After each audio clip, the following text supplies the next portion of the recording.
सद्गुरु दीन दयाल हैं संतन के आधार, भव सागर अथाह से हे उतारो पार। सद्गुरु दीन दयाल हैं देन मुक्ति का धाम, मनसा वाचा कर्मणा सुमिरौ सद्गुरु नाम। सत्य नाम है सार, बूझो संत विवेक कर, उतरो भवजल पार, सद्गुरु का उपदेश ला। कण कण में विराजमान अनंत सत्ता स्वरूप सद्गुरु कबीर साहेब, धनी धर्मदास जी साहेब, आमिर माता साहिबा, वचन वंश मुक्तामणि नाम साहेब एवं 4 गुरु वंश 42 साहेब के पावन चरण कमलों में कोटि कोटि बंदगी करते हुए सभा में उपस्थित समस्त साहेब के प्रेमी हंस जनों को भी मेरी साहेब बंदगी साहेब।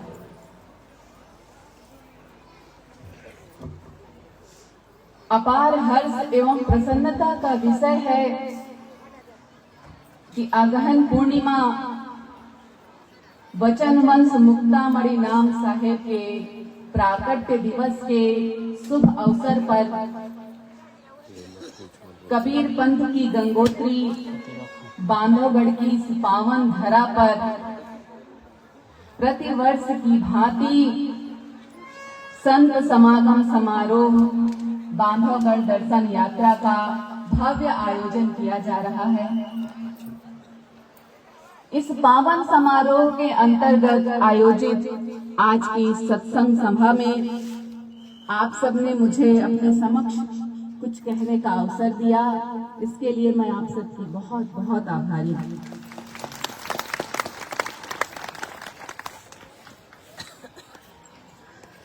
सद्गुरु कबीर साहब के अनन्य उपासक धनी धर्मदास जी साहेब और आमीन माता परम सत्य को उपलब्ध विश्ववंद महान संत है।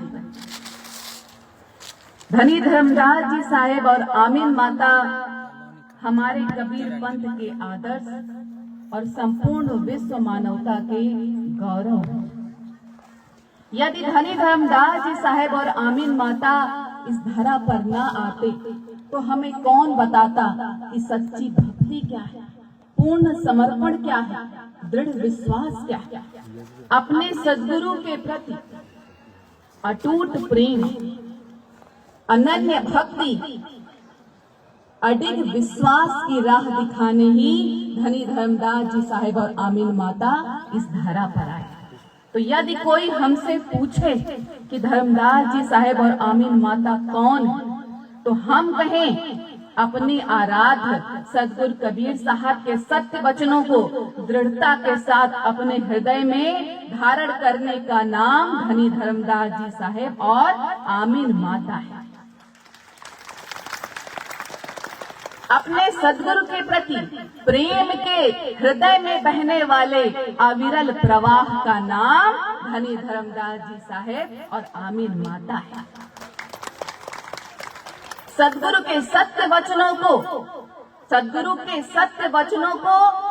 दृढ़ता के साथ चट्टान के समान अडिग विश्वास के साथ अपने हृदय में धारण करने का नाम धनी धर्मदास जी साहेब और आमीन माता है।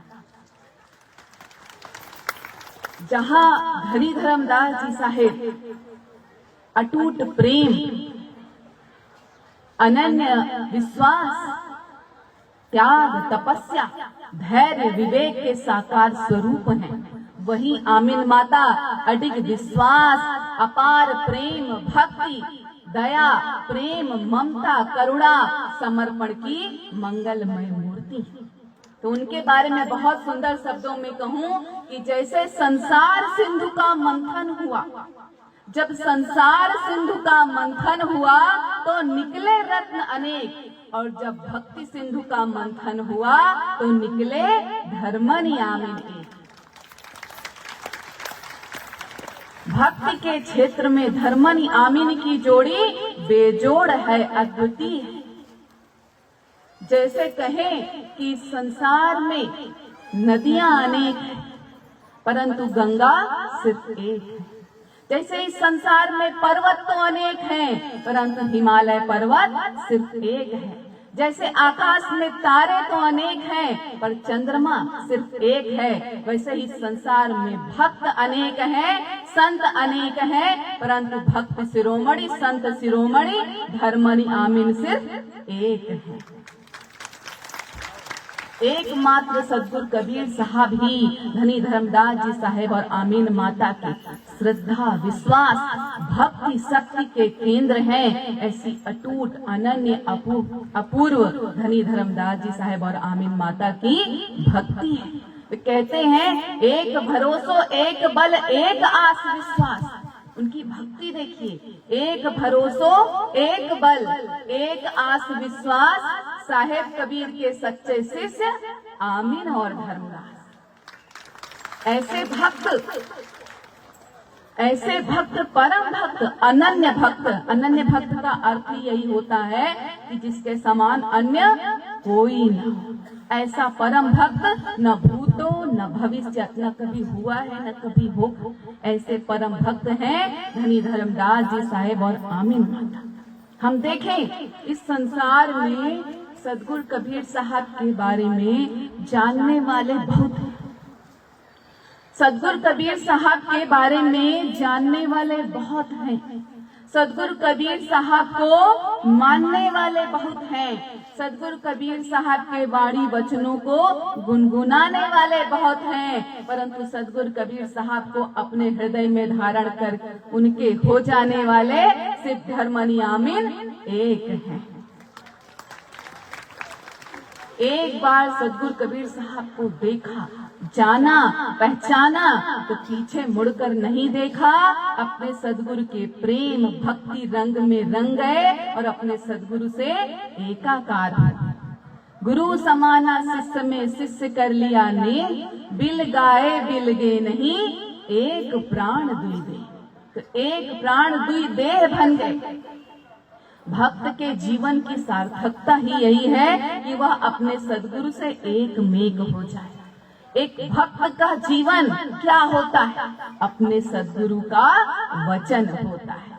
सदगुरु का वचन ही एक भक्त का पूरा जीवन होता है। तो ऐसे परम भक्त हैं धनी धर्मदास जी साहेब और आमीन माता। उनके बारे में बहुत सुंदर शब्दों में कहूँ, धर्मनि आमीन सम को बड़ भागी, जो सदगुरु चरण परम अनुरागी। उनके समान बड़ भागी संसार में और कौन होगा? बड़ भागी किसे कहते हैं? धर्मदास जी साहेब और आमीन माता को बड़ भागी, भाग्यशाली क्यों कहते हैं? इस विषय पर थोड़ी चर्चा करते हैं। देखिए, पहले तो इस संसार में मानव शरीर को प्राप्त करना ही बड़ा भाग्य की बात होती है। 84 लाख योनियों में भटकने के पश्चात यह मानव जीवन मिलता है और इस मानव तन के लिए देवी देवता तक तरसते हैं। कहा गया है ना, बड़े भाग मानुष तन पावा, सुर दुर्लभ सदग्रंथन गावा। तो यह मानव जीवन का मिलना, मानव जन्म का मिलना, मानव तन का मिलना बड़े भाग्य की बात है। और अगर यह मानव जीवन मिल जाए तो उससे भी ज्यादा क्या भाग्य की बात है? हृदय में सत्य ज्ञान प्राप्ति की इच्छा का जागृत होना। आज इस संसार में मनुष्य 84 लाख योनियों में भटकने के पश्चात जो ये अनमोल मानव तन को धारण करता है और फिर इसे इसी ही संसार की मृग मरीचिका में भटकते हुए व्यर्थ कर देता है।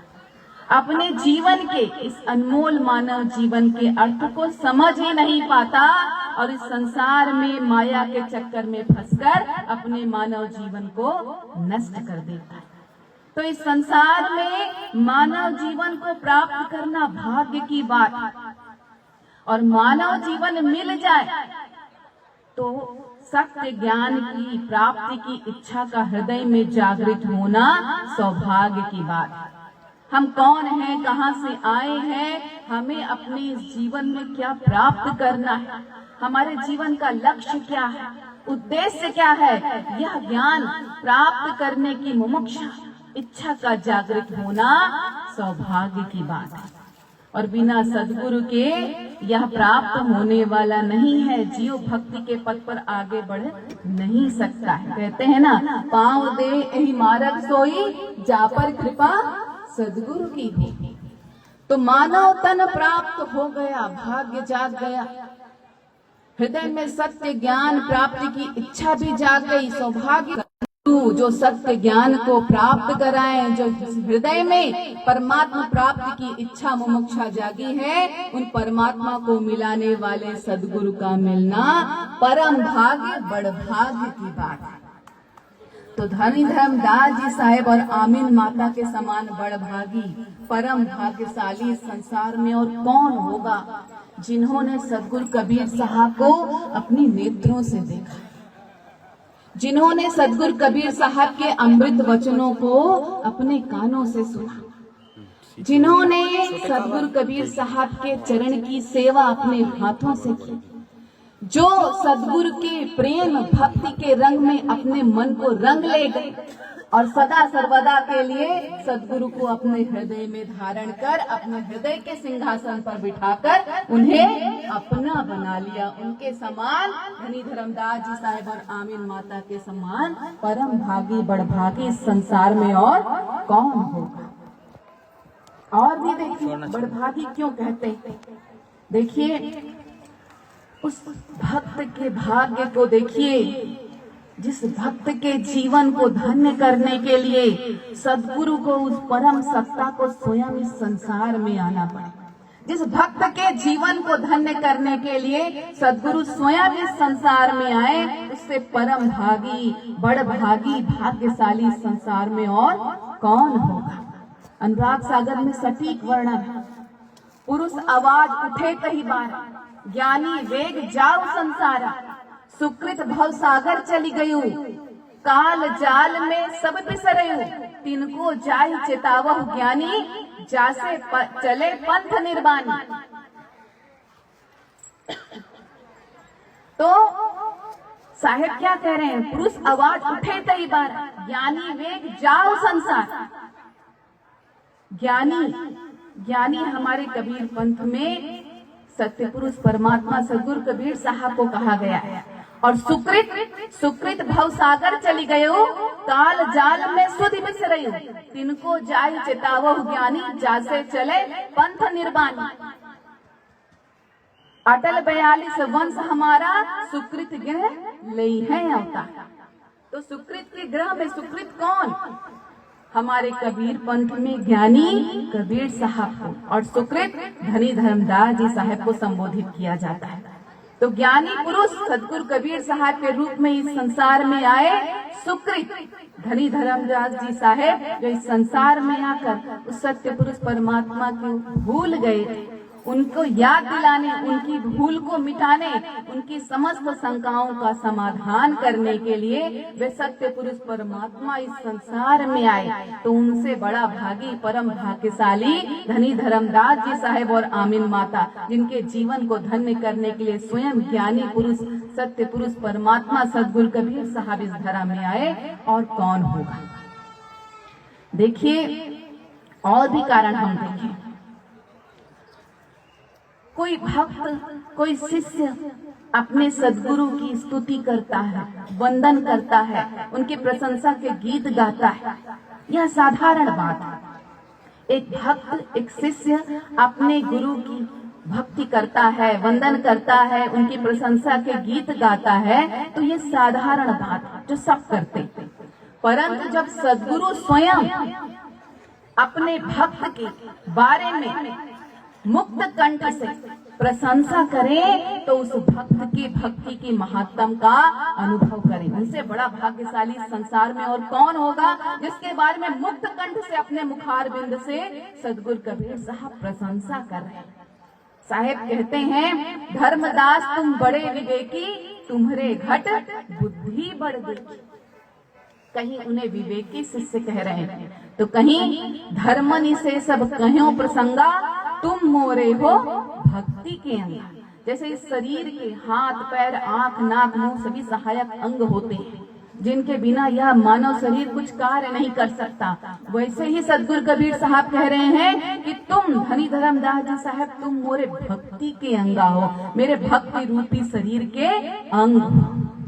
वहीं आमीन माता साहेब को भी आशीर्वाद, अटल 42 वंश का आशीर्वाद देते हुए साहेब कहते हैं, ये वचन है समरज के, मोसो कहो न जाए, आमीन को मैं सौंपहूं धर्मदास को नहीं।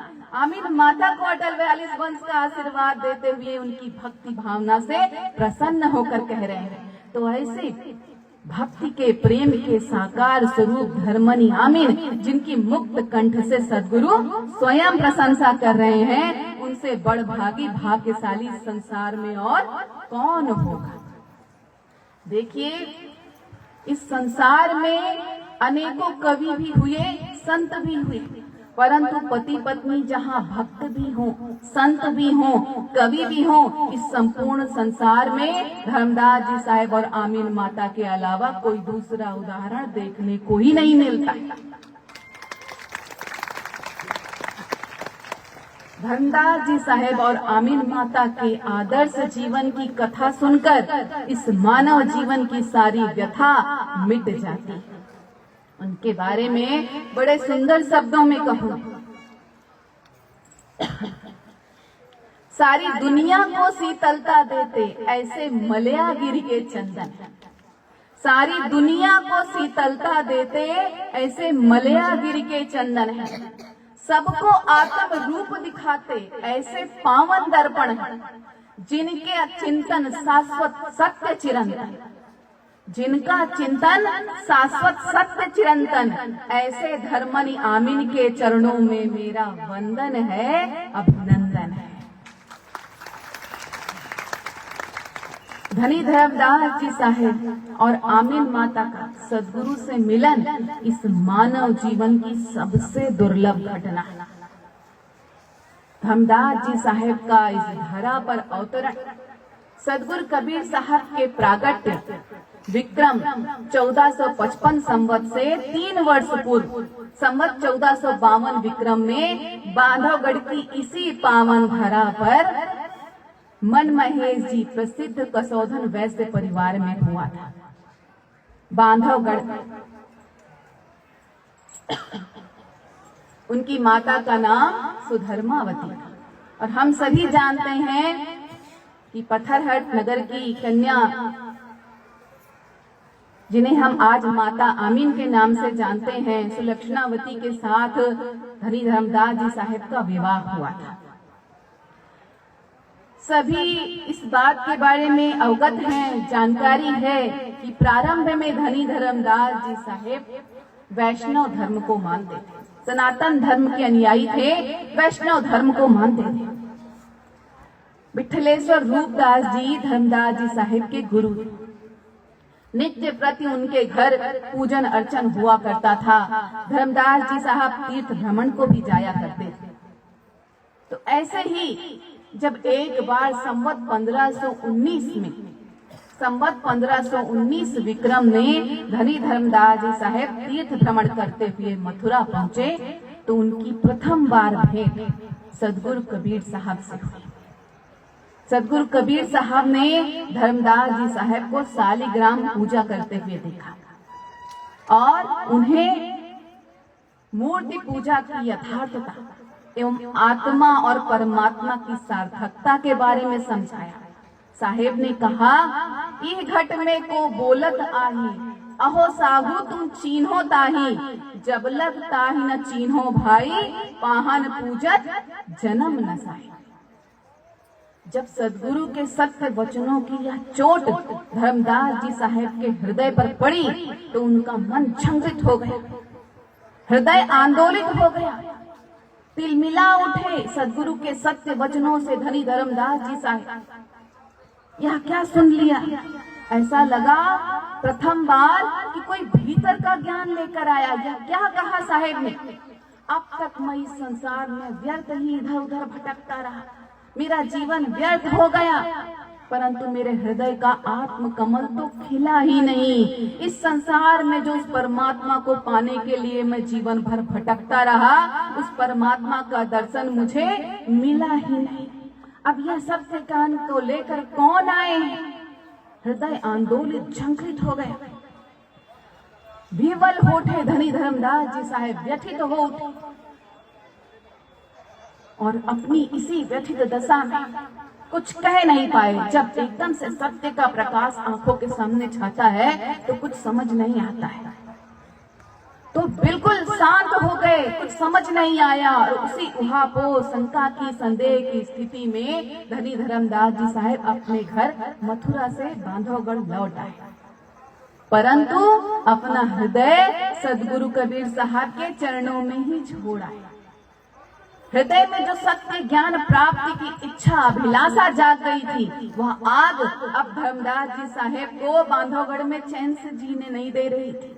न दिन को चैन, न रात को नींद, बस सदगुरु के पुनः दर्शन और सत्य ज्ञान प्राप्ति की इच्छा लिए हुए धर्मदास जी व्याकुल आकुल सदगुरु कबीर साहब को स्थान स्थान पर खोजने लगे। जहां भी उन्हें समझ आता उन्हें सदगुरु कबीर साहब की खोज में धनी धर्मदास जी साहेब निकल पड़ते, परंतु सदगुरु का दर्शन तो कहीं हो ही नहीं रहा था। अपनी इस व्याकुल दशा को वर्णित करते हुए धर्मदास जी साहेब कहते हैं, ढूंढ ढूंढ मैं हारा सदगुरु मिला न दरस तुम्हारा, पूरब पश्चिम उत्तर दक्षिण भटका सब संसार, 68 तीरथ में फिर आया दरस हेतु बहुबार, जप तप व्रत उपवास बहु किए संयम नियम आचार, दिन नहीं चैन रैन नहीं निंद्रा, व्याकुल है तन सारा, अब तो धर्मदास को दीजे दरस देव भव पारा। यह प्रार्थना उनके आकुल व्याकुल मन से प्रतिपल प्रतिक्षण उठने लगी।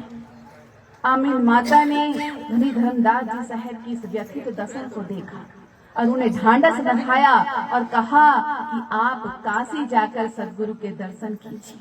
उन्हें सदगुरु के दर्शन के लिए काशी जाने हेतु प्रेरित किया आमीन माता।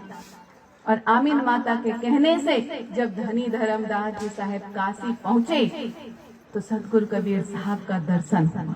दर्शन क्या हुआ? मानो लगा धनी धर्मदास जी को मेरे को पूरा जीवन मिल गया। मेरा जीवन जो मेरे हाथों से बस अब छूट रहा था वह मुझे वापस मिल गया। मेरा पूरा संसार मुझे मिल गया। सदगुरु के दर्शन पाकर धर्मदास जी साहब दौड़ते हुए अपने सदगुरु कबीर साहब के चरण शरण हो गए और बड़े ही मनोहार के साथ, प्रेम के साथ, भक्ति के साथ, प्रीति के साथ आदर सत्कार करते हुए अपने गढ़ बांधवगढ़ ले आए। और जब सदगुरु कबीर साहब बांधवगढ़ आए तो संवत 1520 के साला बांधवगढ़ कीन्ही धर्मशाला विधिवत धनी धर्मदास जी साहेब और आमीन माता ने सदगुरु कबीर साहब से दीक्षा लिया, शिष्य बने और फिर नित्य प्रति सदगुरु का सत्संग होने लगा। अभी आप सब कल जब दर्शन करने जाएंगे कबीर चबूतरा देखेंगे। कबीर चबूतरा इस बात का प्रतीक है कि सदगुरु कबीर साहब के साथ धर्मनी आमीन का सत्संग नित्य प्रति होता था, प्रतिदिन होता था, जिससे उनका जीवन धन्य हुआ। तो देखिए एक बात और हम ध्यान दें, यह घटना जब हम सुनते हैं तो एक बात और ध्यान दें कि ऐसा नहीं है कि एक शिष्य ही अपने जीवन को धन्य करने के लिए सदगुरु की खोज में होता है। एक शिष्य ही सिर्फ अपने जीवन को धन्य करने के लिए, परम पद को प्राप्त करने के लिए सदगुरु की खोज में होता है।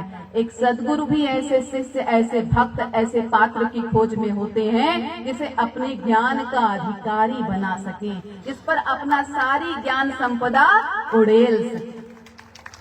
तो जहां धनी धर्मदास जी साहेब और आमीन माता की खोज पूरी हुई सदगुरु कबीर साहब को पाकर, वहीं सदगुरु कबीर साहब की भी खोज पूरी हुई धनी धर्मदास जी साहेब और आमीन माता को अपने परम शिष्य के रूप में पाकर।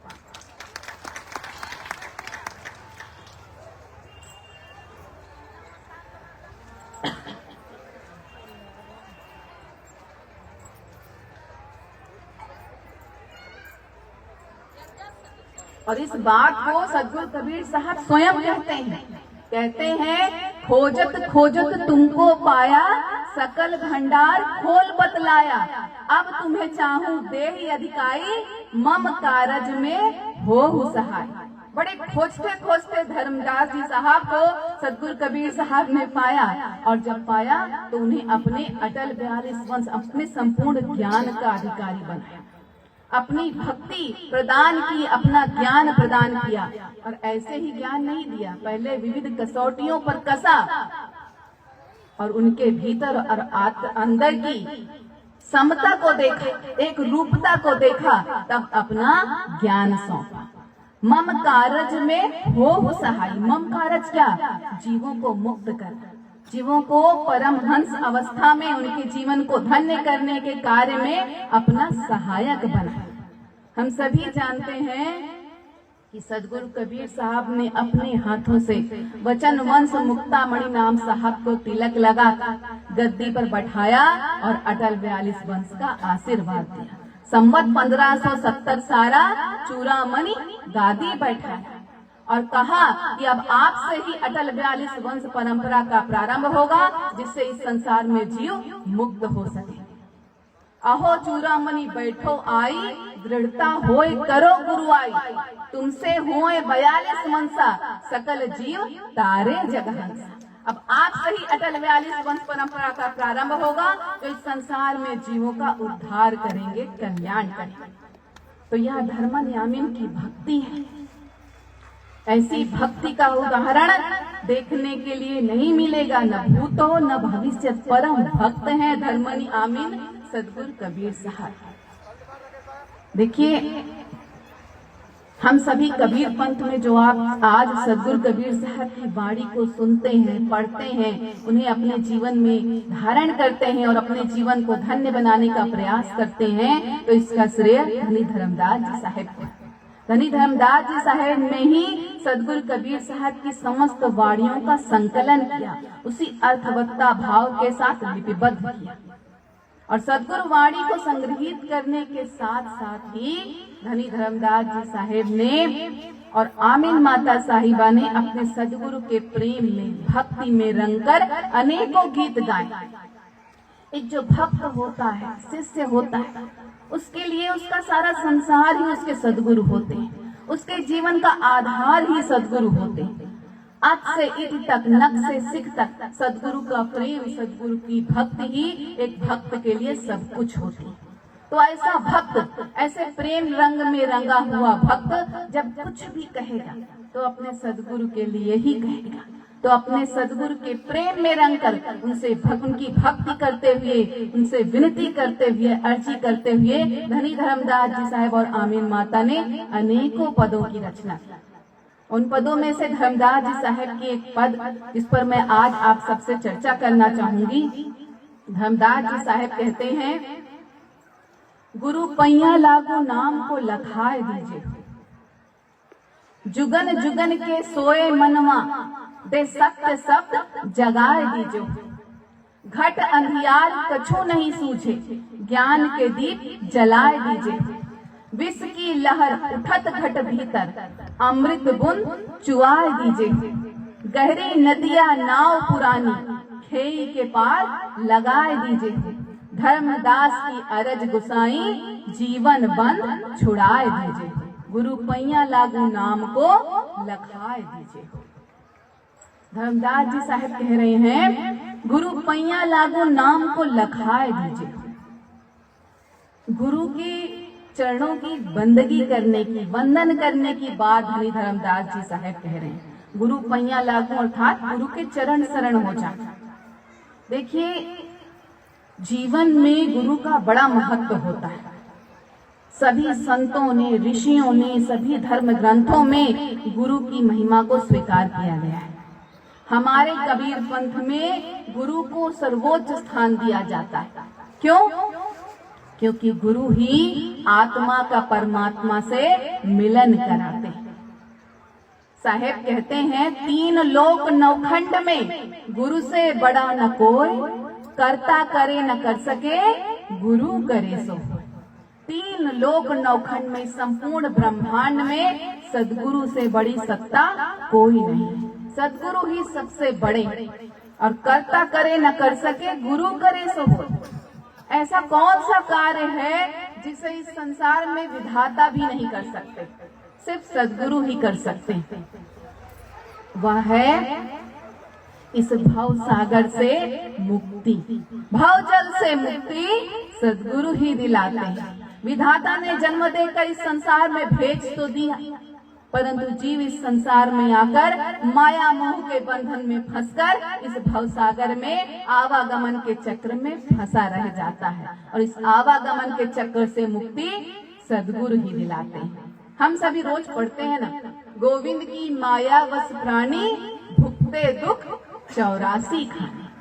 गोविंद की माया के वशीभूत जीव इस संसार में 84 लाख योनियों में भटक रहा है और दुख भोग रहा है, और इस दुख से मुक्ति, इस आवागमन के चक्र के दुख से मुक्ति सदगुरु दिलाते हैं। तो सदगुरु से बड़ी शक्ति इस संसार में और कोई नहीं है।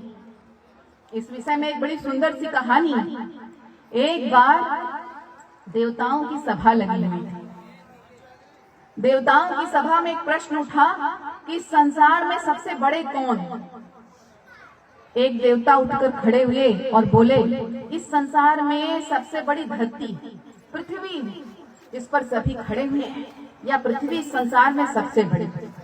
सबने कहा, हाँ भाई बात तो सही है, जिस पर सभी खड़े हैं, जो सबका भार वहन करती, वह पृथ्वी इस संसार में सबसे बड़ी। हाँ भाई, पृथ्वी, धरती इस संसार में सबसे बड़ी। फिर एक देवता उठकर खड़े हुए और बोले, अगर पृथ्वी सबसे बड़ी है तो शेषनाग के सिर पे क्यों खड़ी? शेषनाग के सिर पर या पृथ्वी घूम रही है तो शेषनाग पृथ्वी से बड़े हुए। सबने कहा, हाँ भाई बात तो सही है, जिन्होंने अपने सिर पे धारण किया हुआ है पृथ्वी को, वो शेषनाग सबसे बड़े हैं, तो शेषनाग सबसे बड़े। फिर थोड़ी देर में एक देवता उठकर खड़े हुए और बोले, अगर शेषनाग सबसे बड़े हैं तो शंकर जी के गले में क्यों पड़े? सबने कहा, हाँ भाई ये बात भी सही है, जिनके गले में शेषनाग झूल रहे हैं वो शंकर जी सबसे बड़े हैं, उन्होंने धारण कर रखा है, भाई शंकर जी सबसे बड़े हैं। फिर एक देवता उठकर खड़े हुए और बोले, अगर शंकर जी सबसे बड़े हैं तो कैलाश पर्वत पर क्यों खड़े हैं? जिस कैलाश पर्वत पर शंकर जी ने अपना घर बनाया हुआ है, वो कैलाश पर्वत सबसे बड़ा है। सबने कहा, हाँ भाई बात सही है, जहाँ पर वो रहते हैं, निवास बना रखा है, वो कैलाश पर्वत सबसे बड़ा हुआ। फिर एक देवता उठकर खड़े हुए और बोले कि अगर कैलाश पर्वत सबसे बड़ा है तो हनुमान जी ने एक हाथ में क्यों उठा लिया था? जिस कैलाश पर्वत को हनुमान जी ने अपने एक हाथ पे धारण कर लिया, वो हनुमान जी सबसे बड़े हुए।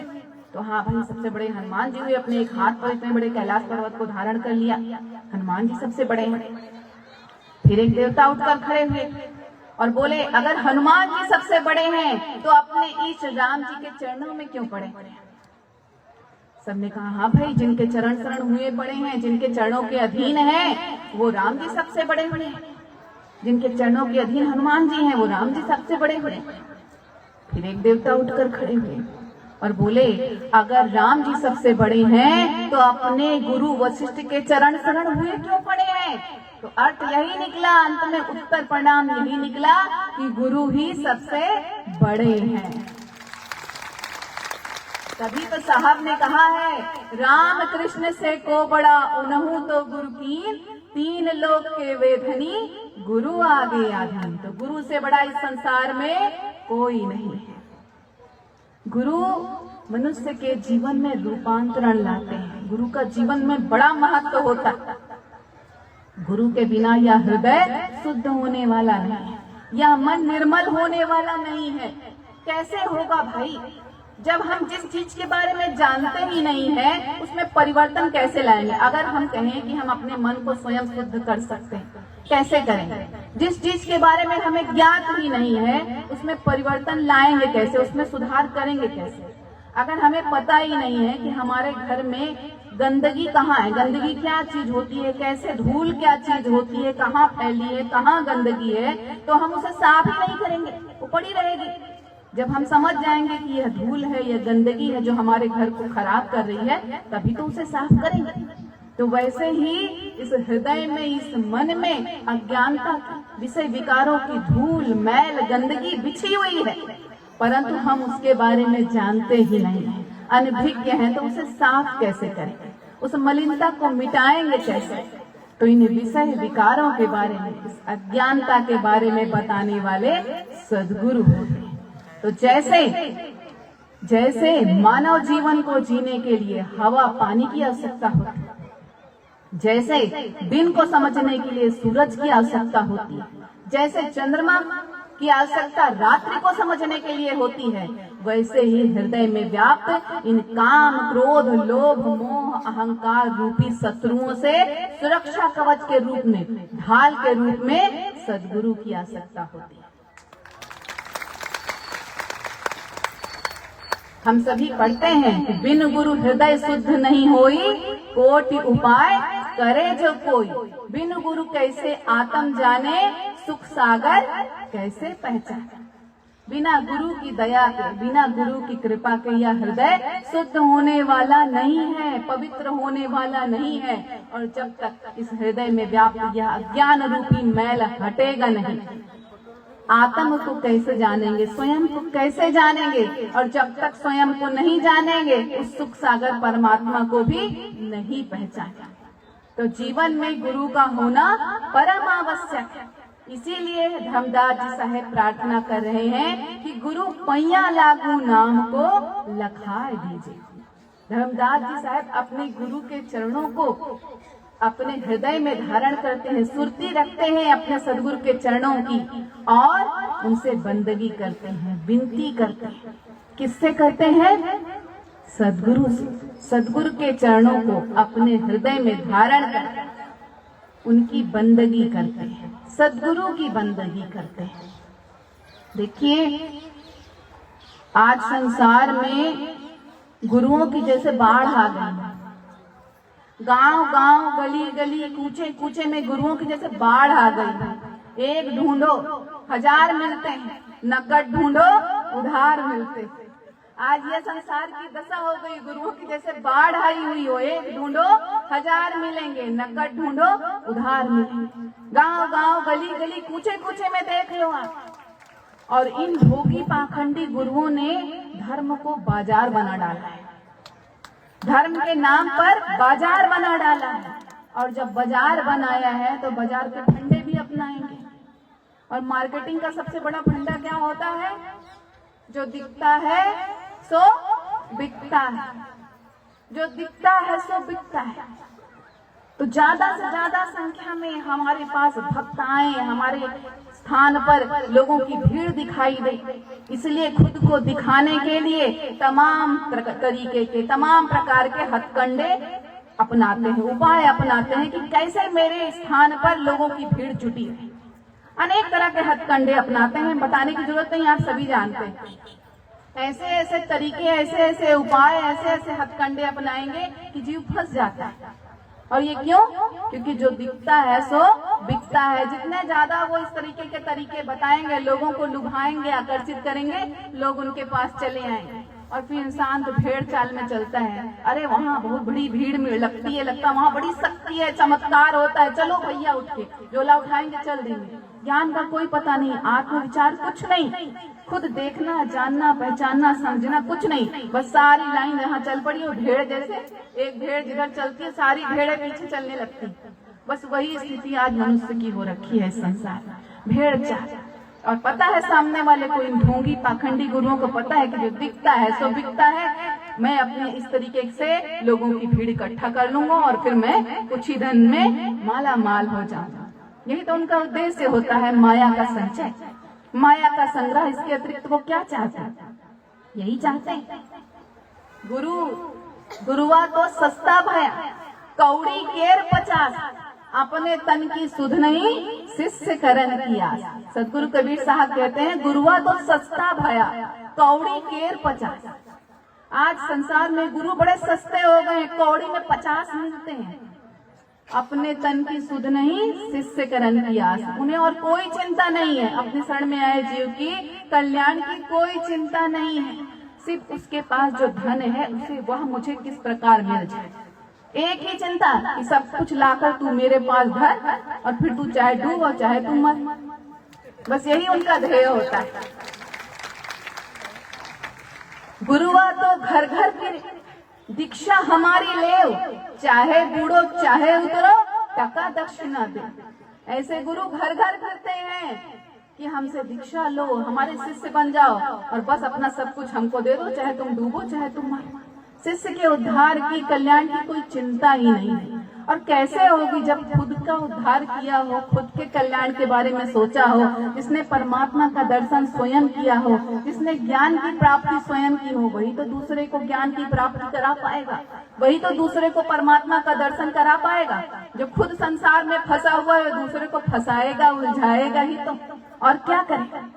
तो ऐसे ढोंगी पाखंडी गुरुओं का ध्यान सिर्फ माया पर होता है, ये गुरु नहीं होते। ऐसे गुरुओं में और सदगुरु में अंतर बताते हुए साहेब कहते हैं, गुरु मिले ऐसे कहे। सदगुरु कबीर साहब कहते हैं, गुरु मिले ऐसे कहे कछु लाए वही देव, सदगुरु मिले ऐसे कहे नाम धनी का ले। जो ये ढोंगी पाखंडी गुरु इस संसार में है, वो जब मिलेंगे तो बस कुछ न कुछ डिमांड ही करते हैं, कछु लाए वही देव। और जब सदगुरु मिलते हैं तो वो उस परमात्मा का नाम लेने की बात करते हैं कि उस परमात्मा का नाम लो और अपने जीवन को धन्य करो। कान में मंत्र फूंक दिया, पर उस कान में क्या फूंका, बस वो सब फूंका ही रह जाता है, सब कुछ फूंक ही देता है सामने वाले। ऐसे गुरुओं को साहब कहते हैं कनफुक्का गुरु। गुरु बहुत संसार में मंत्र फूंक दे काना, उपजे बिन से भवसागर में मर्म न काबू जाना। ऐसे कनफुक्का गुरुओं के बारे में साहब कह रहे हैं कि ऐसे गुरु बहुत मिलेंगे जो कानों में मंत्र फूंक देंगे और खुद तो फंसे हुए ही हैं इस संसार में माया के जाल में, और अपने शरण में आए जीव को भी फंसा देते हैं। कनफुक्का गुरु हद का, बेहद का गुरु और, जब बेहद का गुरु मिले तो लहे ठिकाना ठा। ये कनफुक्का गुरु की एक हद होती है, एक सीमा होती है, संसार की माया मोह के बंधन से बंधे होते हैं।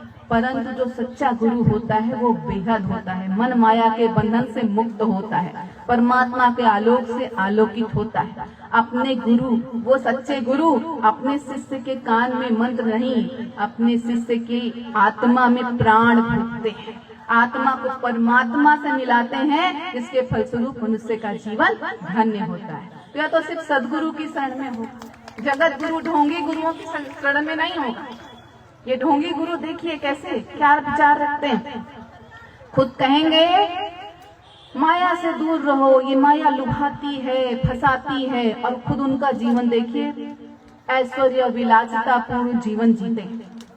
अपनी शरण में आए जीव को कहेंगे सादगी भरा जीवन जियो, इस माया में कुछ नहीं रखा है, और उनके घर जाकर देख लो तो नोटों के बिस्तर पर सोते हैं। और जब रूम के अंदर सीक्रेट रूम खुलता है तो ऐसा ऐसा नजारा देखने को मिलता है कि उनके भक्त शिष्य आश्चर्य में पड़ जाते हैं कि अब तक यह जीवन मैंने इसके पीछे व्यर्थ किया, इस ढोंगी के पीछे व्यर्थ किया। स्तब्ध अवाक रह जाता है, कि कर्तव्य विमूढ़ हो जाता है कि मैंने अपना जीवन इस पाखंड में बिताया।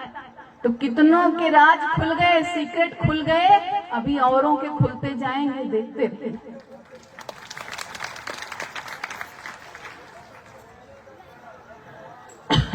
तो ऐसे कनफुक्का ढोंगी पाखंडी गुरुओं के चक्कर में नहीं फंसना है। कनफुक्का गुरु जगत का राम मिलावन और, सदगुरु सो को जानिए जो मुक्ति ठिकावन ठौर। ये कनफुक्का गुरु इस जगत के बंधन में ही बंधे रह जाएंगे, परंतु राम मिलावन और वो जो सदगुरु होते हैं वो परमात्मा से मिलाने वाले होते हैं। उनकी शरण में जाने पर जीव परम पद की प्राप्ति करता है, मुक्ति प्राप्त करता है, उसका जीवन धन्य होता है। तो हमें कहीं भटकने की आवश्यकता नहीं है, हमें कहीं भ्रमित होने की आवश्यकता नहीं है। हम सदगुरु की शरण में हैं। ऐसे सदगुरु कौन है? साचा एक जगत में सदगुरु, भव सागर कड़िहारा, और सकल जगत के गुरुआ मरमरी ले अवतारा। ऐसे सदगुरु एक हैं, सदगुरु कबीर साहब, जो इस संसार में जीवों के कड़िहार हैं, जीवों को भव बंधन से मुक्त कराने वाले हैं। तो भटकने की आवश्यकता नहीं है, भ्रमित होने की आवश्यकता नहीं है। धनी धर्मदास जी साहब और आमीन माता ने, वचन वंश मुक्तामणि नाम साहब ने और अटल 42 वंश के द्वारा हमें भक्ति का, ज्ञान का वह मार्ग मिल रहा है जहाँ हम भटकने वाले नहीं हैं। हम अपने सदगुरु के वचनों पर चलकर अपने जीवन को धन्य करने वाले।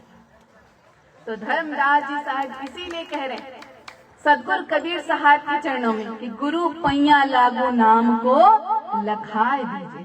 हे सदगुरु, मैं आपके चरणों की वंदना करता हूँ। अपने चरणों में, उनके चरणों में अपना सिर नवाते हैं धनी धर्मदास जी साहब, बंदगी करते हैं। देखिए, सदगुरु के चरणों में शीश नवाने का बड़ा वैज्ञानिक महत्व भी है। जब सदगुरु के चरणों में शीश नवाते हैं तो उसका बड़ा वैज्ञानिक महत्व भी है। गुरु जो होते हैं वो अनंत ऊर्जा का भंडार होते हैं, उनके अंदर अनंत ऊर्जा प्रवाहित होती रहती है। और जब भक्त भाव के साथ, श्रद्धा के साथ सदगुरु के चरणों में शीश झुकाता है, उनके चरणों का स्पर्श करता है, तो वह अनंत ऊर्जा का अधिकारी बन जाता है। सहज ही, सरलता के साथ, उस स्पर्श के साथ अनंत ऊर्जा का भंडार उसके भीतर प्रवेश कर जाता है, जिसके फलस्वरूप उसकी जड़ता समाप्त हो जाती है और उसके भीतर चैतन्यता व्याप्त हो जाती है। तो गुरु के चरणों में शीश झुकाएं तो भाव के साथ झुकाएं।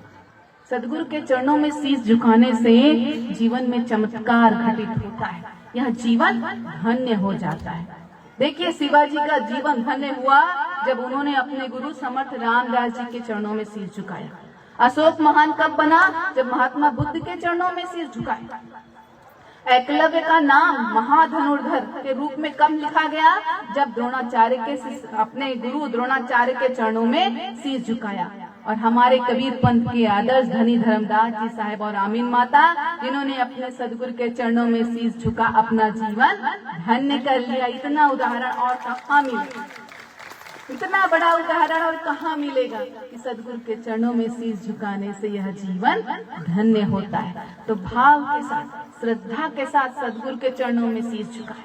जब सदगुरु के चरणों में शीश झुकाए तो पूरी दुनिया को भूल जाए। सिर्फ जब उनके चरणों में शीश झुकाया है तो उनके उस अप्रतिम स्वरूप का दर्शन करते हुए सुरती में उनके अप्रतिम स्वरूप को बिठाकर उनके चरणों का स्पर्श करें, जीवन अवश्य धन्य होगा। सोचिएगा, प्रयास कीजिएगा कि जब सदगुरु के चरणों में शीश झुकाएं तो इस संसार के बारे में भूल जाएं, उनके स्वरूप को अपने चित्त में धारण कर, अपने चित्त में उनके स्वरूप को धारण कर स्मरण करते हुए उनके चरणों का स्पर्श करें। यह जीवन अवश्य धन्य होगा। तो सदगुरु के चरणों में शीश झुकाने से जीवन अवश्य धन्य होता है।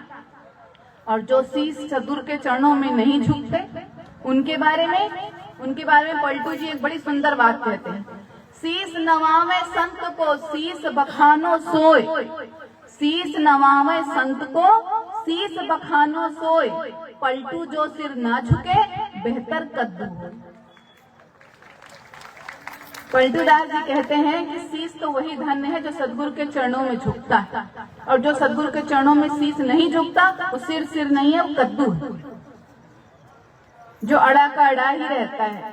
कम से कम कद्दू, और फिर कद्दू भी उससे भला है, कहीं उससे भला तो कद्दू है कि कम से कम किसी सब्जी बनाने में तो काम आ जाता है, किसी की भूख तो शांत करता है। ये बेकार का सिर तो खड़ा का खड़ा ही रहता है, अड़ा का अड़ा ही रहता है। तो भाई सदगुरु के चरणों में शीश झुकाना है और अपने जीवन को धन्य बनाना है। तो धर्मदास जी साहब कह रहे हैं, गुरु पैया लागू नाम को लखाए दीजिए। जब एक भक्त, एक शिष्य सदगुरु के चरणों में शीश झुकाता है तो अपने साहेब से साहेब को मांगता है, साहेब से परमात्मा के नाम को मांगता है, सत्य नाम को मांगता है। और एक संसारी जीव जब सदगुरु के चरणों में शीश झुकाता है तो संसार की वस्तुएं मांगता है, और क्योंकि संसार की वस्तुएं मांगता है तो इस संसार में ही फंसा रह जाता है। परंतु जो जीव अपने साहेब से परमात्मा के नाम, सत्य नाम को मांगता है, वो इस भव सागर से पार हो जाता है। तो अब हमें यह सोचना है कि हमें क्या मांगना है। देखिए, हम सभी रोज पढ़ते हैं, गुरु ध्यान सार भज बार बार सब तज विकार सत्य नाम सो करियारी। रोज पढ़ते हैं हम सभी। तो जीवन में ये दो बातें ही महत्वपूर्ण है। यदि ये दो बातें कर ली तो अन्य कुछ करने की आवश्यकता नहीं। क्या? गुरु ध्यान सा, एक गुरु का ध्यान और एक परमात्मा के नाम सत्य नाम का सुमिरन करना। गुरु ध्यान सार भज बार बार सब तज विकार सत्य नाम सो कर यारी। एक गुरु का ध्यान और एक सत्य नाम से यारी। जिसने ये दो कार्य कर लिया उसे संसार में और कुछ करने की आवश्यकता नहीं। बस गुरु का ध्यान सुरती अपने हृदय में बिठाकर रखनी है और उनसे प्राप्त नाम सत्य नाम का सुमिरन करना है। जिसने यह कर लिया वह इस भव चक्र से मुक्त अवश्य होगा। इस भवजल से मुक्त अवश्य होगा। उसे और कुछ करने की आवश्यकता नहीं। हृदय में अपने साहेब की सुरती याद बिठाकर रखनी है और उनसे प्राप्त नाम का सुमिरन करना है। यही साहेब का उपदेश। साहेब कहते हैं सत्य नाम है सार।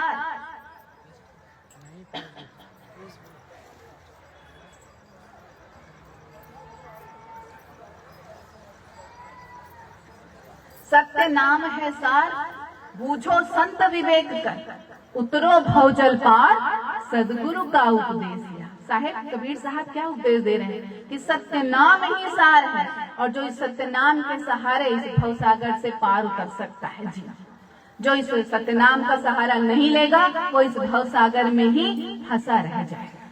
तो श्वास श्वास पर नाम ले, वृथा श्वास मत खोए, ना जाने यह श्वास को आवन होए ना होए। प्रत्येक श्वास पर परमात्मा के नाम सत्य नाम का सुमिरन करना है। सत्य नाम का ही सुमिरन क्यों करना है? सत्य नाम ही सार क्यों कह रहे हैं साहेब? देखिए, इस संसार में परमात्मा के अनेकों नाम, परमात्मा के अनेकों नाम, उनके रूप के आधार पर, गुण के आधार पर जीव ने परमात्मा के अनेकों नाम रखे हैं। परंतु परमात्मा के अनेकों नाम होने से यह तो नहीं है कि परमात्मा भी अनेक हो। साहब कहते हो परमात्मा तो एक ही है। भाई रे दुई जगदीश कहाँ से आया, कहो कहाँ से नाम धराया। वो परमात्मा तो एक ही है, उनका नाम अनेक है, परंतु वो परमात्मा तो एक ही है। परंतु जीव इसी अज्ञान दशा में परमात्मा के अनेक नामों पर ही परमात्मा को अनेक मान रहा है और आपस में लड़ाई कर रहा है, झगड़ा कर रहा है। सोचिए, जिस परमात्मा के नाम लेने से संसार के सारे झगड़े मिट जाने चाहिए थे, उन्हीं परमात्मा के नाम पर आज इस संसार में सबसे बड़ा झगड़ा फैला हुआ है। तो साहेब ने इस झगड़े को मिटाया और कहा कि जब ये परमात्मा के नाम क्या, जब धरती आकाश चांद सितारे कुछ भी नहीं था, यह सृष्टि ही नहीं उत्पत्ति हुई थी, इस सृष्टि की रचना ही नहीं हुई थी, तो इस सृष्टि की उत्पत्ति के पूर्व जो सत्पुरुष परमात्मा है, जो परमात्मा, जो परम सत्ता विद्यमान है, जो साक्षात सत्य के स्वरूप है, सत्य से सत्य जिनके भीतर निहित है, उनका नाम सत्य नाम के अतिरिक्त और क्या हो सकता है। तो सारे झगड़े मिटाओ और सत्य नाम का सुमिरन कर अपने जीवन को धन्य बनाओ।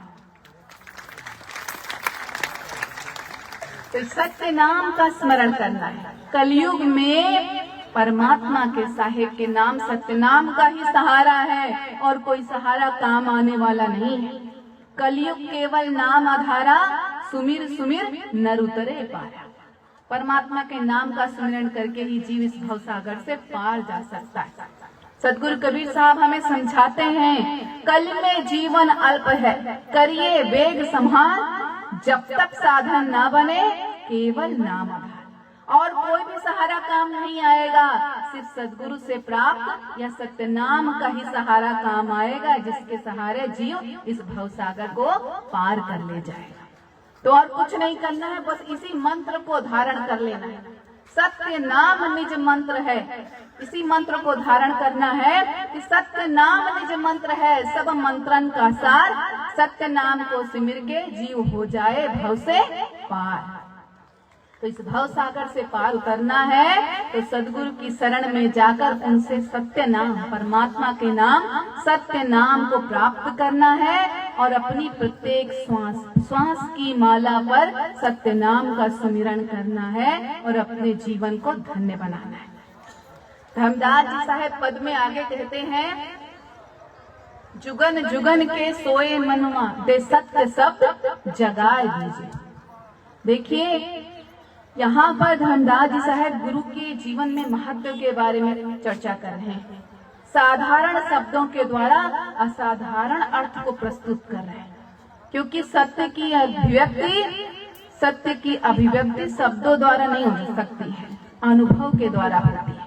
तो बहुत बड़े मनोवैज्ञानिक दृष्टिकोण रखते हुए धर्मदास जी साहब कह रहे हैं, जुगन जुगन के सोए मनवा दे सत्य शब्द जगाए दीजिए।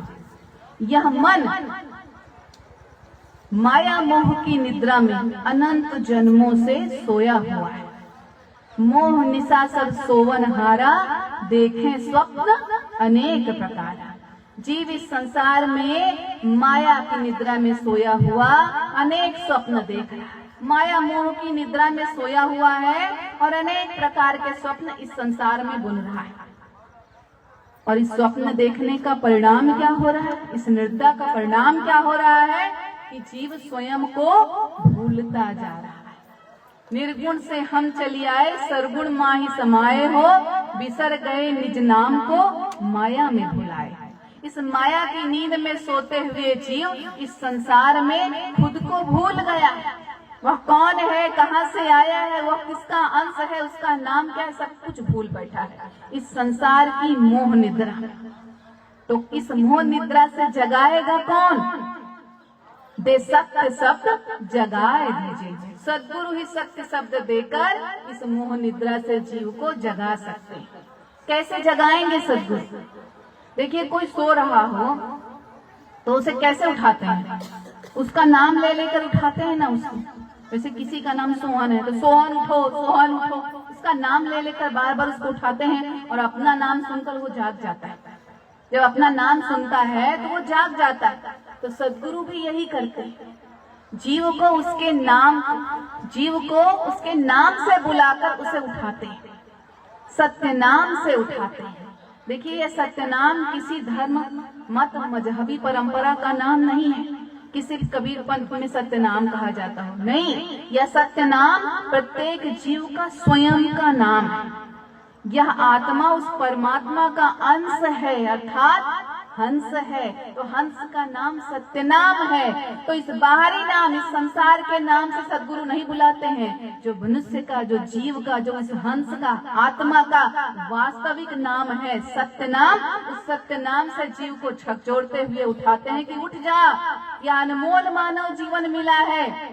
जिन घड़ियों में जग सकते हो उन घड़ियों में सोए को, जिन घड़ियों में जग सकते हैं उन घड़ियों में सोएं क्यों, और जिन घड़ियों में पा सकते हैं उन घड़ियों में खोएं क्यों?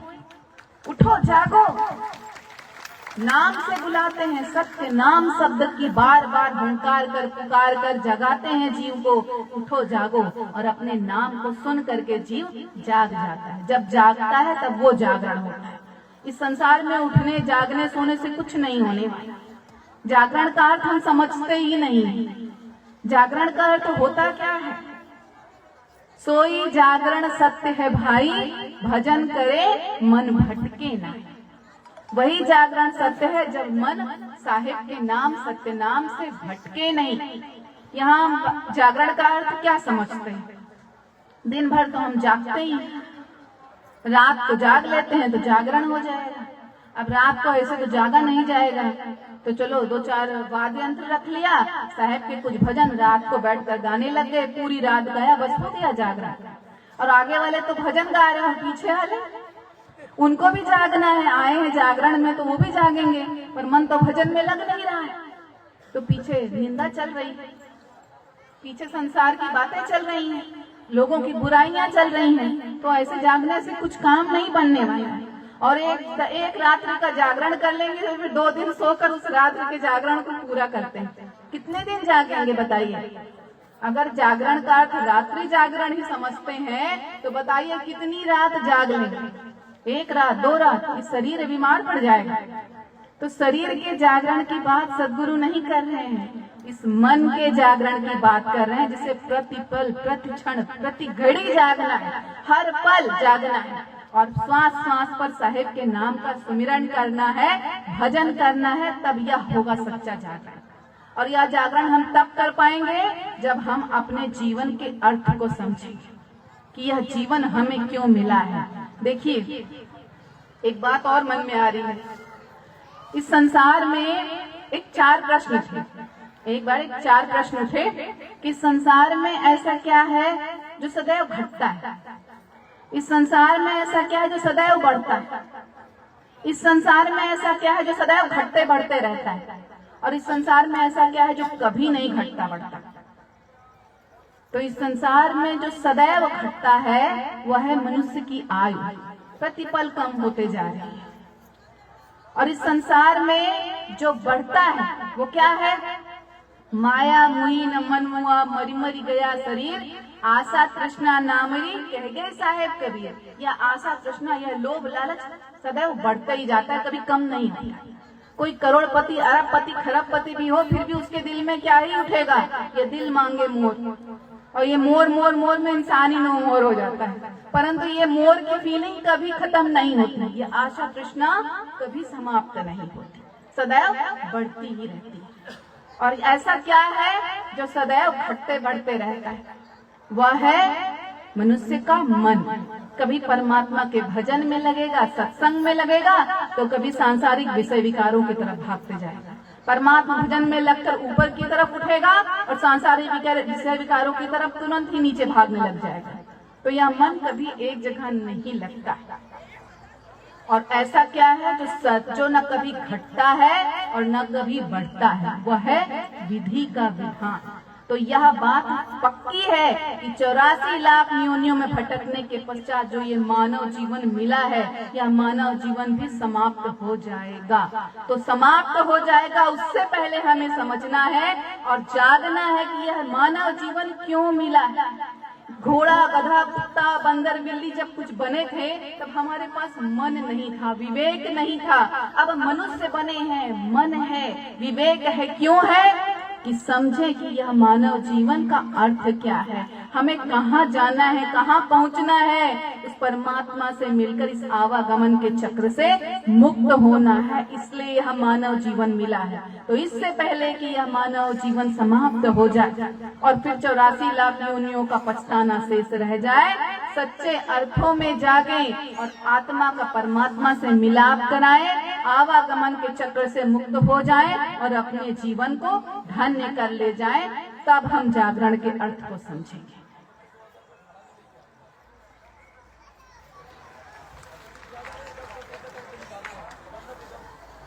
तो सदगुरु कबीर साहब हमें इस बात को समझा रहे हैं कि जागना है, समझना है, अपने जीवन के अर्थ को समझना है और सत्य नाम का सुमिरन करना है, तभी मनुष्य का जीवन धन्य होगा। नाम ले तो माथ नवाही, नहीं तो सब जग काल नचाए। अगर परमात्मा का नाम लेंगे तभी यह काल से झुकाएगा, नहीं तो संसार में जीव को 84 लाख योनियों में अपने इशारे से घुमाते रहता है, नचाते रहता है। तो नाचना है तो इस काल की सुने, परंतु अगर इसकी नहीं मानना है और परमात्मा को प्राप्त करना है तो सत्य नाम का सुमिरन तो करना पड़ेगा और पूर्ण भाव से करना पड़ेगा। अन्य कुछ काम नहीं आने वाला, सिर्फ सत्य नाम का ही सहारा है। जाग कर हृदय से प्रत्येक श्वास पर साहिब के नाम का सुमिरन करेंगे, तभी जीवन धन्य होगा। अन्य कोई उपाय काम नहीं आने वाला।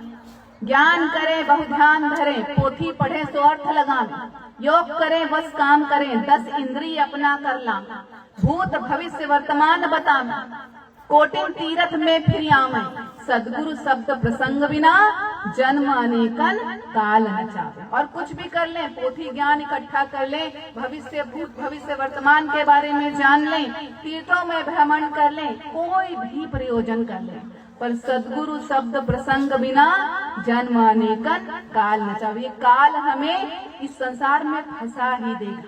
तो उबारने वाले कौन है? सदगुरु, जो सत्य प्रसंग, सत्य नाम का सहारा देते हैं, इसे पकड़कर जीव इस भव सागर से पार जा सकता है। तो समझना है, साहेब कह रहे हैं सो मत जागो लोगो मत सो, मत करो नींद से प्यार, जैसा सपना रैन का तैसा यह संसार। जैसे कभी रात में सोते रहो और कोई सपना आ रहा है, बड़ा अच्छा सपना आ रहा है, कहीं महाराजा बन गए, बस सिंहासन पर बैठने ही वाले हैं, महाराजा प्रवेश कर रहे हैं प्रांगण में, राजमहल के अंदर, चारों तरफ महाराजा की जय हो रही है, बड़े ठाट बाट से मुकुट लगाए हुए, राजसी कपड़े पहने हुए, चारों तरफ सैनिक, बड़े आराम से हम राजा बने हुए बस पहुंच रहे हैं, सिंहासन सामने बैठने वाला है, कोई उठा दे, कोई उठा दे, सिंहासन पर बैठते बैठते रह गए। अरे कितना अच्छा सपना देख रहे थे, उसको बुरा भला कहेंगे, तेरे कारण में सिंहासन में बैठते बैठते रह गया, तो सामने वाले हंसेगा, अरे सपना था, सपना कब अपना होता है, जाग देख तू कुछ राजा नहीं बना है। यही हमें साहेब भी समझा रहे हैं कि सपना कब अपना होता है, यह संसार सपना है, ये कब अपना होगा, जो अपना है उसको जान पहचान समझ और अपने जीवन को धन्य कर, नहीं तो फिर पछताना है। आगे साहेब कह रहे हैं, जुगन जुगन के सोए मनवा दे सत्य शब्द जगाए दीजे हो, घट अंधियार कछु नहीं सूझे, ज्ञान के दीप जलाए दीजे हो। इस हृदय में अज्ञान अंधकार फैला हुआ है, जन्म जन्मांतर से अज्ञानता का अंधकार फैला हुआ है, जिसके कारण जीव सही दिशा नहीं प्राप्त कर पा रहा है, उसे समझ नहीं आ रहा है इस अज्ञान अंधकार के कारण कि मैं किधर बढ़ूं कि मेरा जीवन सफल हो जाए, और इस अज्ञान अंधकार को दूर कैसे करें।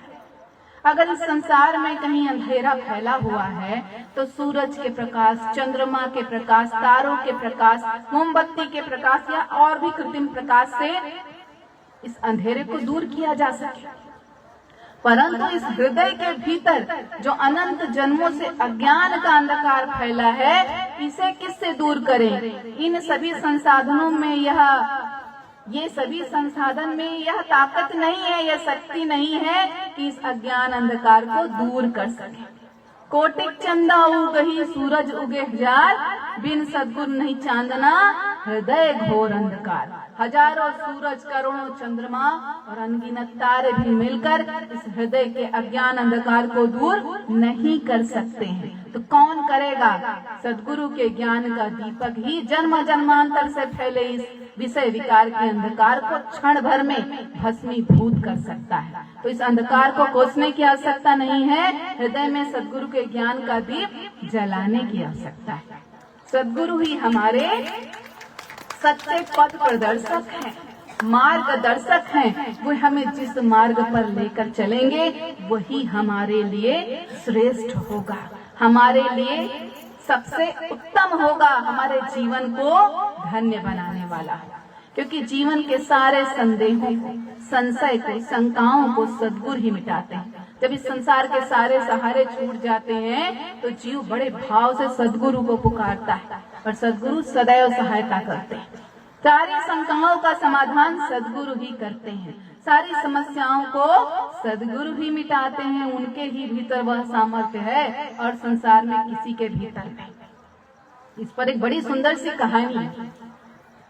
एक बार एक राजा था, राजा की एक आंख खराब थी। अब क्योंकि शारीरिक रूप से विकलांग था, कमजोरी थी, तो उसकी शारीरिक विकलांगता ने उसके भीतर क्रोध भर दिया था। वह लोगों से कमतर प्रतीत होता था अपनी इस विकलांगता के कारण, एक आंख खराब होने के कारण। तो राजा के भीतर क्रोध आ गया था कि मेरे पास इतनी शक्ति है, इतना राज्य है, राजपाट है, शक्ति है, सामर्थ्य है, धन है, फिर भी मैं एक श्रेणी नीचे ही हूँ। यह उसकी अपनी सोच थी और उसने अपनी इस सोच के कारण उसके भीतर क्रोध जन्म ले लिया। क्रोध बहुत करता था वह राजा, लोगों को छोटी छोटी बातों पर दंड दे देता था, मृत्यु दंड तक दे देता था। सारी प्रजा राजा के क्रोध से भय थर-थर कांपती थी। एक बार राजा के राज्य में एक चित्रकार आया। चित्रकार बहुत सुंदर चित्र बनाता था, जो भी उसकी चित्रकला को देखता था अभिभूत हो जाता था, प्रशंसा किए बिना नहीं रहता था। धीरे धीरे चित्रकार की प्रसिद्धि राजा के कान तक पहुंची। राजा ने चित्रकार को अपने महल में बुलाया और कहा, तुम बहुत सुंदर चित्र बनाते हो चित्रकार। जी महाराज, आपकी दया है, चित्रकार ने कहा। राजा ने कहा, एक काम करो, तुम मेरा भी एक चित्र बनाओ। जी महाराज, जैसी आपकी आज्ञा, चित्रकार ने कहा। फिर राजा ने कहा, लेकिन मेरी एक शर्त है, मेरा चित्र सुंदर भी बनाना और सत्य भी बनाना। अगर मेरा चित्र सुंदर और सत्य, जैसा कि मैं कह रहा हूँ, अगर वैसा मेरा चित्र तुम बनाओगे तो जो तुम मांगोगे वो तुम्हें इनाम में दूंगा, मुंह मांगा इनाम दूंगा तुम्हें। पर यदि मेरा चित्र सुंदर और सत्य नहीं बना तो तुम्हें कल के कल मृत्युदंड मिलेगा। अब चित्रकार को काटो तो खून नहीं, बेचारा सकते में आ गया, क्या करूं, इतना बड़ा संकट, धर्म संकट में पड़ गया वो। उसके सामने 3 प्रश्न, 3 समस्याएं सामने खड़ी थी। सोच रहा था वो कि अगर मैं राजा का चित्र सुंदर बनाता हूँ, उसकी दोनों आंखें बनाता हूँ, तब चित्र सुंदर तो बनेगा पर सत्य नहीं बनेगा। और फिर देखकर राजा इस चित्र को कहीं नाराज ना हो जाए कि तुमने मेरी विकलांगता पर मेरा उपहास किया है और मुझे मृत्युदंड दे देगा। दूसरा प्रश्न, दूसरी समस्या उसके सामने कि अगर मैं राजा की एक आंख खराब बनाता हूँ तो चित्र सत्य तो बनेगा परंतु सुंदर नहीं बनेगा। अब उस स्थिति में भी राजा नाराज हो जाएगा कि तुमने मेरी विकलांगता का मजाक उड़ाया है, मेरी एक आंख खराब बनाकर तुम मेरा उपहास करना चाहते हो और मुझे मृत्युदंड दे देगा। तीसरा रास्ता, तीसरा उसको समाधान एक और सूझा। उसके मन में एक और बात आई कि क्यों ना मैं चुपचाप भाग जाऊं यहाँ से। परंतु यह भी कोई समाधान नहीं था, क्योंकि जहां भी भाग कर जाएगा, राजा तो राजा है, शक्तिशाली है, अपने सैनिकों को भेज देगा और फिर वो पकड़कर मुझे ले आएंगे। उस स्थिति में भी मुझे प्राण दंड ही मिलेगा, मृत्युदंड ही मिलेगा। तो तीनों स्थिति में मुझे मृत्युदंड मिलना तय है। और कोई रास्ता, कोई उपाय, इस समस्या का समाधान मुझे मिल जाए, बहुत सोचा, नहीं समझ में आया। अपने मित्रों से, परिवारजनों से पूछा, कुछ नहीं मिला, कोई उपाय, कोई समाधान उसे नहीं मिला। और जब इंसान के पास कोई समस्या का समाधान नहीं रह जाता, तो चित्रकार के पास कोई समाधान नहीं। मनुष्य के पास जब कोई समाधान नहीं रह जाता, कोई रास्ता नहीं रह जाता, तो फिर वो क्या करता है? आखिरी रास्ता, उसके पास आखिरी समाधान क्या होता है कि मैं इस जीवन को ही समाप्त करूं। तो उस चित्रकार के भीतर भी यही भाव आया कि कल ये राजा तो मुझे मृत्युदंड दे ही देगा, मेरा इतना तिरस्कार होगा, अपमान होगा और मुझे मृत्युदंड तो दिया ही जाएगा, क्यों ना मैं आज खुद ही अपने प्राण ले लूं। और यह सोचकर शाम होते ही, अंधेरा होते ही राज्य के बाहर जो नदी बहती थी, उस नदी में कूदकर अपने प्राण देने के लिए चित्रकार धीरे धीरे चल पड़ा। गांव के, राज्य के बाहर नदी के पास एक संत जी अपनी कुटिया बनाकर रहते थे। शाम का समय था, संत जी अपनी कुटिया के बाहर बैठे परमात्मा के नाम का स्मरण कर रहे थे, भजन कर रहे थे। अचानक देखा संत जी ने भजन करते हुए कि एक व्यक्ति धीरे धीरे, मरे मरे कदमों में, धीमे धीमे कदमों में निराश सा नदी में उतर रहा है।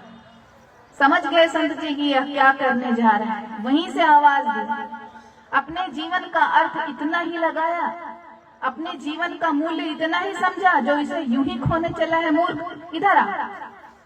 संत जी की यह बात सुनी तो जैसे किसी ने उसे होश में ला दिया। चित्रकार, उसे लगा कि मैं होश में आ गया, ये मैं क्या करने जा रहा था। और वह फिटका खड़ा हुआ और वापस पलटकर दौड़ा संत जी के चरणों, और संत जी के चरणों में पड़कर चित्रकार रोने लगा। संत जी, आप मुझे कुछ उपाय बताएं। संत जी ने कहा, क्या बात है, बता, क्या समस्या है तेरी? चित्रकार ने अपनी सारी समस्या उनको कह सुनाई कि राजा ने मुझे अपना चित्र बनाने के लिए कहा है, राजा की एक आंख खराब है, चित्र सुंदर बनाऊंगा तो सत्य नहीं बनेगा, सत्य बनाऊंगा तो सुंदर नहीं बनेगा, मेरे प्राण संकट में है, मेरे प्राण कल चले जाएंगे, इसलिए मैं आज खुद ही अपने प्राण लेने जा रहा था। संत जी मुस्कुराए और बोले, बस इतनी छोटी सी समस्या के कारण तू अपना मानव जीवन समाप्त करने चला गया, मैं तुझे तेरी समस्या का समाधान दूंगा। चित्रकार को लगा तो जीवन मिल गया। फिर आप बताइए संत जी, क्या समाधान है? संत जी ने कहा, पर मेरी भी एक शर्त है। चित्रकार ने कहा, शर्त तो मेरी जान ही ले लेगी। राजा ने अलग शर्त रखी, अब संत जी भी शर्त रख रहे हैं। बताइए संत जी, क्या शर्त है? संत जी ने कहा कि तुझे राजा ने कहा है कि अगर राजा तुझसे प्रसन्न होगा तो तुझे मुंह मांगा इनाम देगा। मेरी शर्त यह है कि तू मुंह मांगा इनाम वही मांगेगा जो मैं तुझसे कहूंगा। चित्रकार ने कहा, संत जी मेरे प्राण बच जाए, मुझे इससे बड़ा इनाम कुछ नहीं चाहिए, आप जो कहेंगे मैं वही मांगूंगा, बस आप मुझे उपाय बताएं। संत जी ने उसे उपाय बताया और जैसे ही संत जी ने उपाय बताया उसके चेहरे पर प्रसन्नता छा गई। संत जी के चरणों को छुआ, प्रणाम किया और वापस भागा अपने घर। और जैसे संत जी ने बताया था वैसे ही चित्रकार ने चित्र बनाकर रात भर में तैयार कर लिया। उसके लिए चित्र बनाना कौन सी बड़ी परेशानी की बात थी, बाएं हाथ का खेल था। सुंदर चित्र तो वह बनाता ही था, समस्या तो वो शर्त थी। अब उस शर्त का समाधान मिल गया, संत जी ने दे दिया तो रात भर में चित्र तैयार हो गया।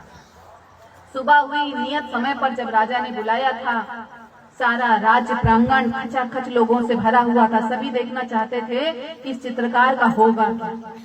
तो सारे लोग राज्य के भरे हुए थे सभा राज्य प्रांगण में। चित्रकार नियत समय पर चित्र लेकर राजा के सामने प्रस्तुत हुआ और चित्र को महल में बीचों बीच रख करके जैसे ही पर्दा हटाया, सभी देखकर आश्चर्यचकित रह गए।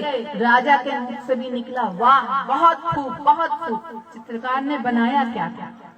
चित्रकार ने किया बस इतना था कि राजा को एक योद्धा के रूप में, एक धनुर्धारी योद्धा के रूप में प्रस्तुत किया था, जो घोड़े पर बैठकर अपने लक्ष्य पर निशाना साध रहा था। अब निशाना साधते समय होता क्या है, जब निशाना साधते हैं धनुष से तो जिस आंख से निशाना साधते हैं उस आंख को बंद कर लेते हैं। तो चित्रकार ने किया बस इतना था कि राजा की जो आंख खराब थी उस आंख को ही बंद करके निशाना साधते हुए राजा का चित्र एक योद्धा के रूप में प्रस्तुत कर दिया। सभी बड़ा प्रसन्न, राजा प्रसन्न। बताओ चित्रकार तुम क्या मांगना चाहते हो? बहुत खूबसूरत चित्र बनाया है, सुंदर चित्र बनाया है, सुंदर भी और सत्य भी। चित्रकार ने कहा, महाराज मैं आपसे बस यही चाहता हूँ कि आप क्रोध करना छोड़ दें। एक राजा के लिए उसकी प्रजा उसके परिवार के समान होती है। आप अपने परिजनों पर, निरीह लोगों पर अकारण ही छोटी छोटी बातों पर क्रोधित हो जाते हैं और उन्हें दंड देते हैं, मृत्यु दंड तक देते हैं और पाप के भागी बन रहे हैं। हम नहीं चाहते कि हम अपने राजा को पाप का भागी बनते हुए देखें, तो आप क्रोध करना छोड़ दीजिए। राजा यह बात सुनकर चुप हो गया कि कितनी सटीक बात हृदय पर लगी ना, तीर जैसे उसकी बात, चित्रकार की बात राजा के हृदय पर लगी। और राजा सिंहासन से उठा और चित्रकार के पास आया, बोला ये बात तुमसे किसने कही? चित्रकार ने रात की पूरी बात कह सुनाई, संत जी के बारे में पूरी बात कह सुनाई और राजा ने चित्रकार के कहने पर चित्रकार का समाधान बताने वाले संत जी को अपने राज्य में बुलाया, अपने महल में बुलाया और उन्हें प्रणाम किया, उनकी बंदगी की और उन्हें अपना गुरु बना लिया। तो देखिए इस कहानी में चित्रकार का जीवन तो गुरु ने बचाया ही, राजा को पाप से भी बचाकर उनका जीवन भी बचाया। तो यह तो संसार की छोटी छोटी समस्याएं जिनका गुरु निवारण करते हैं। सद्गुरु तो इस संसार की सबसे बड़ी समस्या, आवागमन के चक्र की समस्या, दुख से जीव को निवार लेते हैं। तो ये संसार की छोटी छोटी समस्याएं क्या है? तो सद्गुरु पर विश्वास रखना है, उनके बताए गए मार्ग पर चलना है, यह जीवन अवश्य धन्य होगा। आगे साहेब कह रहे हैं, विष की लहर उठत घट भीतर, अमृत बूंद चुआए दीजिए। इस घट के भीतर, इस हृदय के भीतर विष की लहरें उठ रही हैं, विष रूपी समुद्र की लहरें उठ रही हैं और इस लहर को अमृत ने, इस विष लहर को अमृत में बदलने का सामर्थ्य किसके भीतर है? सद्गुरु के भीतर। देखिए ये विष लहर क्या है? कौन सा विष? काम, क्रोध, लोभ, मोह और अहंकार, ये विष है। और ये विष जिसके भी भीतर है उसको इस संसार में चाहे कितनी भी बड़ी शक्ति क्यों न मिल जाए, चाहे पद की शक्ति, ज्ञान की, पुस्तकीय ज्ञान की शक्ति, माया की शक्ति, अभिमान की शक्ति, सामर्थ्य, कुछ भी मिल जाए, उसके बारे में साहेब क्या कह रहे हैं? काम क्रोध मद लोभ की जबलक घट में खान, क्या मूरख क्या पंडिता दोनों एक समान। जिसके भीतर यह काम क्रोध लोभ मोह अहंकार रूपी विष भरा है, वो चाहे कितना भी पुस्तकीय ज्ञान पढ़कर विद्वान न बन जाए, चाहे कितना भी धन माया से युक्त न हो जाए, चाहे कितने भी पद सत्ताधारी क्यों न बन जाए, उसमें और मूर्ख में कोई अंतर नहीं है, क्योंकि दोनों इस संसार में ही फंसे रहने वाले हैं। तो जो इस विषय विकार इन विष से दूर रहेगा वही परमात्मा को पा सकता है, और इस विष को अमृत में बदलने का सामर्थ्य सिर्फ सद्गुरु के भीतर है। सद्गुरु ही इस विष के हलाहल विष को अमृत में बदल सकते हैं। साहेब हमें अन्यत्र भी समझाते हैं, यह तन विष की बेलरी गुरु अमृत की खान, शीस दिए जो गुरु मिले तो भी सस्ता जान। यह तन विष की बेलरी गुरु अमृत की खान। इस शरीर में, इस मनुष्य के मन में भीतर विष काम क्रोध लोभ मोह इन विषय विकारों का विष भरा हुआ है, जिसे दूर करने का सामर्थ्य सिर्फ सद्गुरु के पास है। वो अमृत के खान है, वहां पर हमें अमृत मिलेगा। और शीश दिए जो गुरु मिले तो भी सस्ता जान। अब देखिए, मनुष्य अपने आप को बड़ा बुद्धिमान समझता है, कभी घाटे का सौदा नहीं करता, जहाँ उसको फायदा दिखता है वो उधर ही चलता है। तो ये बताइए कि अगर कोई हमसे आकर कहे कि तुम अपने पास के सारे, अपने घर में इकट्ठा सारे कंकड़ पत्थर मुझे दे दो और उस कंकड़ पत्थर के बदले में तुम्हें हीरा मोती दूंगा, तो इससे फायदे का सौदा क्या होगा? अगर कोई हमसे कहे कि तुम विष लाकर मुझे दो और उसके बदले में तुम्हें अमृत दूंगा, तो विष तो बाजार में मिल जाएगा, अमृत मिलेगा क्या? इससे फायदे का सौदा क्या होगा? एक सेकंड की भी देरी नहीं लगाएंगे हम इस सौदे को करने में, दौड़ कर जाएंगे, परंतु यहाँ पर चूक जाते हैं, भक्ति के क्षेत्र में चूक जाते हैं। सद्गुरु हमसे क्या कह रहे हैं? ये काम क्रोध लोभ मोह अहंकार ये क्या है? ये कंकड़ पत्थर ही तो है, हमारे लिए अहितकारी वस्तुएं ही तो है, विष ही तो है, जो हमारे जीवन को व्यर्थ करेगा, खराब करेगा, हमारे जीवन में नुकसान ही करेगा। तो इसे दूर कर साहब करिए, सब कुछ लाकर तू मेरे पास दे दे और इसके बदले में तुझे परमात्मा प्रेम परमात्मा भक्ति रूपी अमृत मोती दूंगा, हीरे दूंगा, जिससे तू धनी बनेगा, अपने जीवन को धन्य कर लेगा। परंतु हम पीछे हट जाते हैं। तो पीछे नहीं हटना है, ये व्यर्थ की चीजें हैं, इन बेकार की चीजों को सद्गुरु के चरणों में समर्पित जरूर करना है। साहब मैं ये कुछ नहीं रखने वाला, आप ये सब मुझसे दूर कर दीजिए, साहब के चरणों में लाकर समर्पित करना है कि ये सब हटाइए सद्गुरु आप मुझसे, ये मेरे काम की चीजें नहीं है। और सद्गुरु जो एक बार दूर करेंगे और प्रेम भक्ति की राह दिखाएंगे, उस पर चलकर हमारा जीवन धन्य होगा। तो ये फायदे का सौदा जरूर करना है। और शीश दिए जो गुरु मिले तो भी सस्ता जान। अगर सिर देने से भी यह सौदा हो जाए तो भी सस्ता सौदा है। अब सिर मतलब ये सिर नहीं जो इस शरीर पर लगा हुआ है, भाई ये मानव शरीर है, मानव जीवन है, 84 लाख योनियों में भटकने के पश्चात ये मानव जीवन मिला है। तो अगर इस चीज को काट देंगे मानव जीवन तो साफ हो जाएगा, खत्म हो जाएगा, तब परमात्मा की प्राप्ति कैसे होगी? तो इस चीज को काटने की बात सद्गुरु नहीं कर रहे। जो इस शरीर पर खड़ा है यह शीश नहीं, जो आत्मा पर खड़ा है यह अज्ञानी मन, यह अहंकारी मन रूपी शीश, इसको विसर्जित करने की बात कह रहे हैं। इस अहंकार को सद्गुरु के चरणों में समर्पित कर देना है। अहंकार ही परमात्मा प्राप्ति में सबसे बड़ी बात है। इस अहंकार को जैसे ही सद्गुरु के चरणों में समर्पित करेंगे, सारे विषय विकारों से शून्य हो जाएंगे। कैसे? जब सद्गुरु के चरणों में इस अहंकार रूपी मैं रूपी शीश को झुकाया, तो सारे विषय विकार अपने आप हटते चले जाएंगे। क्यों?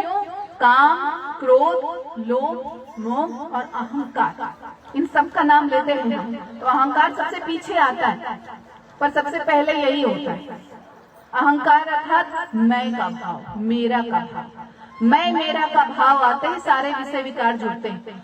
मैं मेरा का भाव आया, मैं हूँ तो मेरी कामना है, मुझे ये चाहिए।